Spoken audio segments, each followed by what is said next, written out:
ಚಿತ್ರದುರ್ಗದಲ್ಲಿ ಇಂದು ಟ್ರಾನ್ಸ್ಜೆಂಡರ್ ತಿದ್ದುಪಡಿ ಮಸೂದೆಗೆ ವಿರೋಧ ವ್ಯಕ್ತಪಡಿಸಿ ಲಿಂಗತ್ವ ಅಲ್ಪಸಂಖ್ಯಾತ ಸಮುದಾಯದ ಸದಸ್ಯರು ನಗರದ ಅಂಬೇಡ್ಕರ್ ವೃತ್ತದ ಬಳಿ ಪ್ರತಿಭಟನೆ ನಡೆಸಿದರು. ವಿವಿಧ ಭಾಗಗಳಿಂದ ಆಗಮಿಸಿದ ಸಮುದಾಯದ ಮುಖಂಡರು, ಹೋರಾಟಗಾರರು ಹಾಗೂ ಬೆಂಬಲಿಗರು ಪ್ರತಿಭಟನೆಯಲ್ಲಿ ಭಾಗವಹಿಸಿ ಕೇಂದ್ರ ಸರ್ಕಾರದ ವಿರುದ್ಧ ಆಕ್ರೋಶ ವ್ಯಕ್ತಪಡಿಸಿದರು. ಪ್ರತಿಭಟನಾಕಾರರು ನಮ್ಮ ದೇಹ ನಮ್ಮ ಹಕ್ಕು, ಲಿಂಗತ್ವದ ಆಯ್ಕೆಯೂ ನಮ್ಮದೇ ಎಂದು ಘೋಷಣೆ ಕೂಗಿ ಲಿಂಗತ್ವ ಅಲ್ಪಸಂಖ್ಯಾತರ ಗೌರವಕ್ಕೆ ಧಕ್ಕೆಯಾಗುವಂತಹ ಮಸೂದೆಗಳನ್ನು ತೀವ್ರವಾಗಿ ವಿರೋಧಿಸಿದರು. ಈ ಮಸೂದೆ ಅಮಾನುಷವಾಗಿದ್ದು ಸಮುದಾಯದ ಅಭಿಪ್ರಾಯವನ್ನು ಪರಿಗಣಿಸದೇ ರಚಿಸಲಾಗಿದೆ ಎಂದು ಆರೋಪಿಸಿದರು.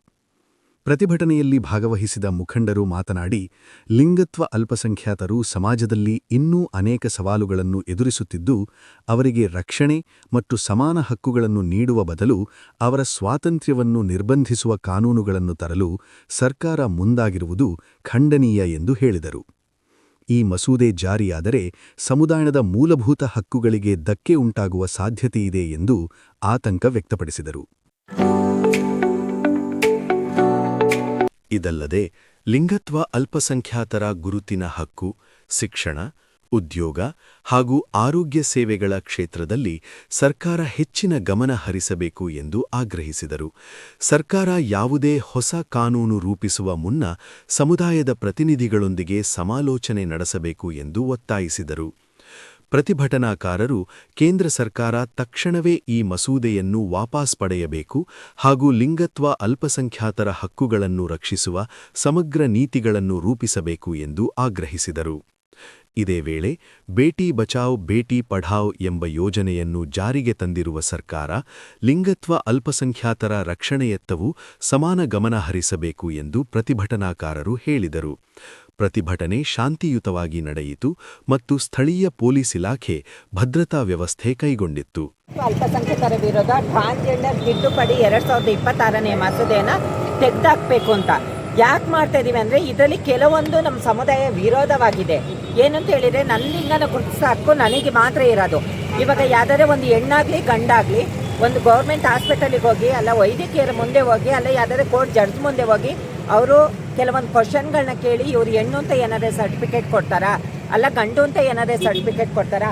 ಆದರೆ ಇದರಲ್ಲಿ ಈ ಮಸೂದೆನಲ್ಲಿ ಏನಿದೆ ಅಂತ ಹೇಳಿದರೆ, ನಾವು ಹೋಗ್ಬಿಟ್ಟು ವೈದ್ಯಕೀಯ ತಪಾಸಣೆ ಮಾಡಿ ನಮಗೆ ಅವ್ರು ಸರ್ಟಿಫಿಕೇಟ್ ಕೊಟ್ಟರೆ ಮಾತ್ರ ನಾವು ಟ್ರಾನ್ಸ್ಜೆಂಡರ್ ಅಂತ ಗುರುತಿಸ್ಬೇಕು ಅಂತ ಇದೆ. ಎರಡನೇದು ಏನಂತ ಹೇಳಿದರೆ, ಯಾವುದೇ ಸಮುದಾಯದವ್ರನ್ನ ನಾವು ಬಲವಂತವಾಗಿ ಸಮುದಾಯದ ಒಳಗಡೆ ದಪ್ಪಕ್ಕಾಗಲ್ಲ. ಆದರೆ ಈ ಬಿಲ್ಲಲ್ಲಿ ಏನಿದೆ ಅಂತ ಹೇಳಿದರೆ, ಯಾರೇ ಒಂದು ಸಮುದಾಯದವ್ರು ಹೋಗಿ ಈ ಸಮುದಾಯದವರು ನನ್ನ ಬಲವಂತವಾಗಿ ಇದ್ರೊಳಗೆ ಕರ್ಕೊಂಡಿದ್ದಾರೆ ಅಂತ ಹೇಳಿದರೆ, ಯಾರು ಕರ್ಕೊಂಡಿದ್ದಾರೆ ಅವ್ರಿಗೆ 10 ವರ್ಷ ಶಿಕ್ಷೆ ಅಂತ ಇದೆ.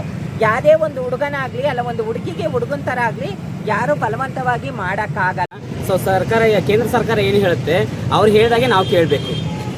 ಅವ್ರು ಹೇಗೆ ಊಟ ಮಾಡಿದ್ರೆ ಊಟ ಮಾಡಬೇಕು, ಬೇಡ ಅಂದರೆ ಬಿಡಬೇಕು. ಆ ರೀತಿ ಒಂದು ಪೊಸಿಷನಲ್ಲಿ ತಂದು ಕೊಟ್ಟಿದ್ದಾರೆ. ಮುಂದಿನ ದಿನಮಾನದಲ್ಲಿ ಏನಾಗುತ್ತೆ ಅಂತಂದರೆ, ಸೊ ಹೆಣ್ಮಕ್ಳಿಗೂ ಅದೇ ಅನ್ವಯಿಸುತ್ತೆ. ಗಂಡ್ಮಕ್ಳು ಈಗ ಎಲ್ಲರೂ ಹೋಗಿ ಬಟ್ಟೆ ಬಿಚ್ಚಿ ಸರ್ಕಾರದ ಮುಂದೆ ನಿಲ್ಲಕ್ಕಾಗಲ್ಲ. ನಮಗೆ ಬೇಡ. ಮೊದಲು 2014ರಲ್ಲಿ ನಾಸಾ ಜಡ್ಜ್ಮೆಂಟ್ ಹೇಳುತ್ತೆ, ನೀವು ನಾನು ಟ್ರಾನ್ಸ್ ಅಂತ ಹೇಳಿದಾಗ ನಾನು ಟ್ರಾನ್ಸೇ. ಈಗ ಎಷ್ಟೋ ಜನ ಬರೀ ನಾವು ಟ್ರಾನ್ಸ್ ಮಾತ್ರ ಅಲ್ಲ, ಎಷ್ಟೋ ಮಹಿಳೆಯರು ಪುರುಷರಾಗಿ ಕನ್ವರ್ಟ್ ಆಗಿದ್ದಾರೆ. ಸೊ ಅವರು ಹೋಗಿ ಸರ್ಕಾರಿ ಆಸ್ಪತ್ರೆಯಲ್ಲಿ ಡಾಕ್ಟರ್ ಮುಂದೆ ಬಟ್ಟೆ ಬಿಚ್ಚಿ ನಿಲ್ಲಕ್ಕಾಗತ್ತಾ? ಮತ್ತು ನಮ್ಮ ಒಂದು ಮಕ್ಕಳು ಏನಂತಂದರೆ, ನಾವು ಮೊದಲು ಅಪ್ಪ ಅಮ್ಮ ನಾವು ಟ್ರಾನ್ಸ್ ಅಂತ ಹೇಳಿದಾಗ ನಾವು ಅವ್ರಿಗೆ ಯಾವುದು ಕಾನೂನು ಇರಲಿಲ್ಲ. ಇವಾಗ ಕಾನೂನು ಇದೆ. ನಾವು ನಮ್ಮ ತಂದೆ ತಾಯಿಗೆ ಏನಾದರೂ ನಮ್ಮನ್ನ ಇಲ್ಲ ನೀವು ಟ್ರಾನ್ಸ್ ಅಲ್ಲ ಅಂತ ಹೇಳಿದರೆ ನಾವು ಅಲ್ಲಿ ಕೇಸ್ ಕೊಟ್ಟರೆ ತಂದೆ ತಾಯಿಗೂ ಶಿಕ್ಷೆ ಕೊಡುತ್ತೆ.